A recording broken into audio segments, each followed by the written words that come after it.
दोस्तों नमस्कार, मेरा नाम रविकांत भारती। आप सभी को पता है कि हमास और इजराइल के युद्ध में किस तरह से आम नागरिकों को टारगेट कर रहा है इजराइल। और जो इजराइल इतने आत्मविश्वास से भरा था, उसके पास अब आयरन डोम के मिसाइल्स की कमी पड़ गई है और जिसकी वजह से वो परेशान है। और यह मैं नहीं, ब्लूमबर्ग का रिपोर्ट कह रहा है, मतलब यह खबर सच्ची है। और कैसे कार्य करता है जो आयरन डोम है, किस तरह से कोई उधर से छोड़ता है तो किस तरह से उसको रोकता है, इसके बारे में हम लोग डिटेल में जानेंगे।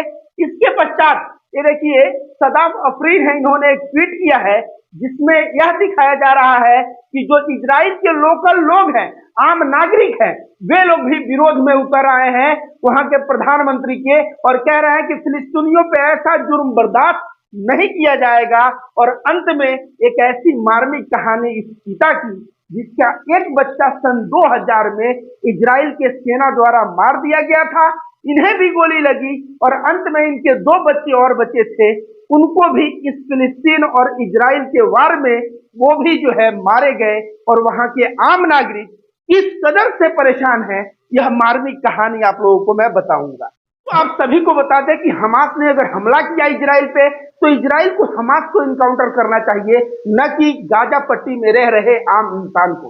23 लाख लोग गाजा पट्टी में रहते हैं, 1-2 लाख नहीं, 23 लाख।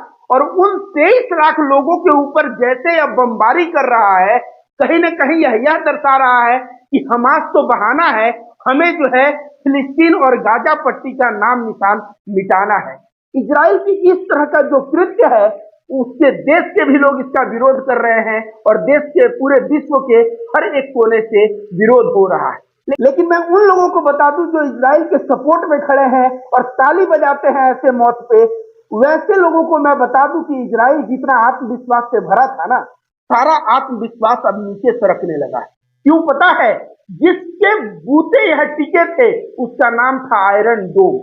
और आयरन डोम जो है एक ऐसा डिफेंस सिस्टम था कि कोई उधर से रॉकेट मारेगा तो उसको इधर से रोक लेंगे और इजराइल के आम नागरिक को क्षति होने से बचा लेंगे। लेकिन अब वह आयरन डोम समाप्त हो चुका है। यह मैं नहीं कह रहा हूं, उसकी कमी पड़ गई है, यह मैं नहीं कह रहा हूं, बल्कि ब्लूमबर्ग का रिपोर्ट कह रहा है। देखिए क्या कह रहा है।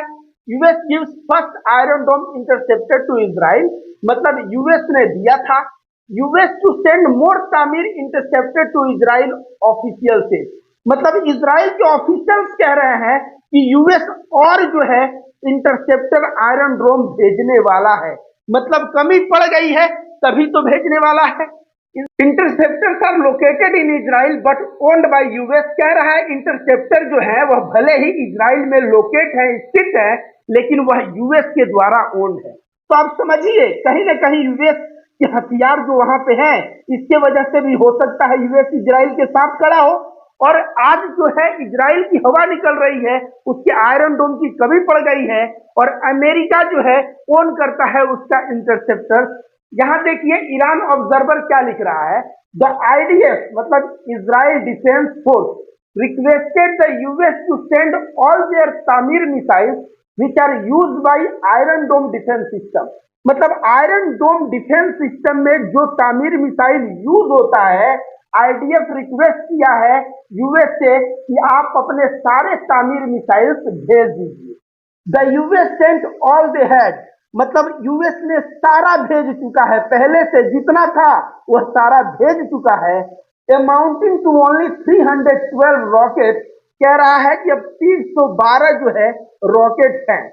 यहां पे आगे लिखा है this clear signal indicates that Israel is suffering from a shortage of this missile, मतलब यह क्लियर सिग्नल दे रहा है, क्लियर संकेत दे रहा है कि इजराइल के पास अब इन मिसाइलों की कमी हो चुकी है। दोस्तों आगे देखिए, यहाँ पे मैं आपको बताता हूं कि कैसे यह आयरन डोम काम करता है। पहले देखिए यहाँ सिस्टम बताया गया है कि इनेमी का रॉकेट फायर होता है, रडार उसको लोकेट करता है, कंट्रोल सिस्टम एक्टिव हो जाता है और अंत में यहाँ से ये लोग मिसाइल छोड़ते हैं और इस तरह से उनके द्वारा छोड़े गए रॉकेट और मिसाइल को हवा में ही नष्ट कर देता है। ऐसा जो है इस चित्र में आप देख सकते हैं कि किस तरह से यहाँ से जो है रॉकेट आ रहा है, तो यहाँ से आयरन डोम जो है अपना काम एक्टिव कर रहा है, और यहाँ पे देखिए किस तरह से इधर से आया, इधर से रोक दिया और हवा में ही रुक गया, जिससे इजरायली नागरिक सुरक्षित बच गए। लेकिन ये भी बता दें कि इसके अंदर इतना पावर नहीं है कि सारा मिसाइल रोक ले। अभी जो है गाजा, हमास ने गाजा से 5000 जो मिसाइल छोड़ा था, उसमें इसके पास पावर है कि लगभग 90% मिसाइल को यह रोक सकता है। मतलब फिर भी 10% अंदर गया और वहां के लोगों को, इजराइल के लोगों को क्षति पहुंची। तो आयरन डोम कैसे काम करता है दोस्तों, आप लोगों ने जाना, और यह इजराइल के लिए कितना महत्वपूर्ण है, क्योंकि जब भी कोई, आज ईरान हमला करे या जब भी कोई हवा से हमला होगा, तो इसके पास रोकने के लिए जो चीज था वही चीज अब शॉर्टेज हो गया, उसकी कमी हो गई, और इसी की वजह से इजराइल जो है अब यूएस के सामने गिड़गिड़ा रहा है कि आप मुझे इस शॉर्टेज से बचा लो।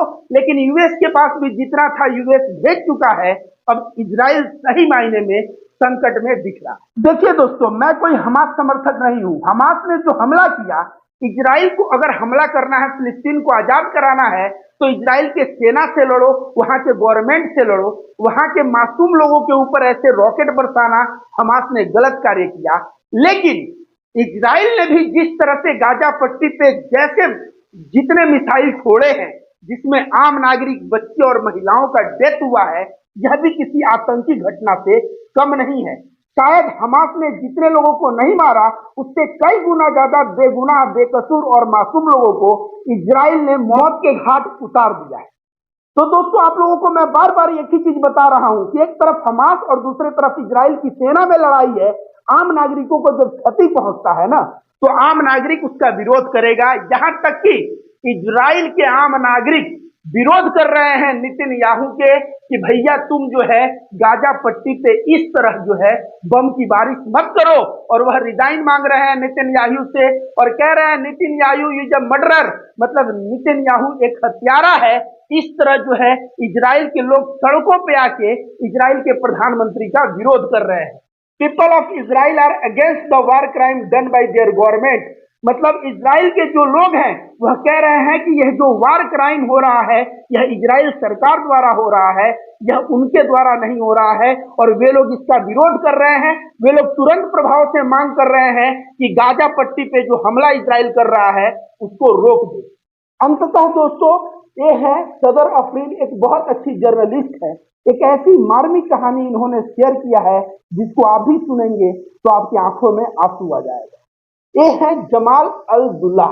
ये देखिए, साल 2000 में इजराइल रक्षा बल ने जमाल के 12 वर्षीय बेटे को गोली मार दी थी। इनके 12 वर्ष के बेटे को गोली मार दी थी इजराइल के सेना ने।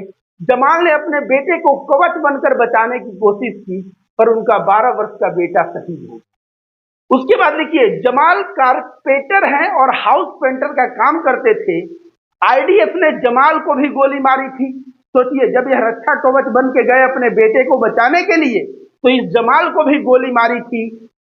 जमाल की जान तो बच गई, गोली लगने से जमाल की बॉडी का कुछ हिस्सा डैमेज हो गया, इनके बॉडी का कुछ हिस्सा डैमेज हो गया, जिस वजह से उन्हें कारपेंटर और हाउस पेंटर का काम छोड़ना पड़ा और ट्रक ड्राइवर का काम इन्होंने शुरू कर दिया। आज जमाल अल-दुर्राह इजरायली एयर स्ट्राइक में 2 और बच्चों को खो दिए।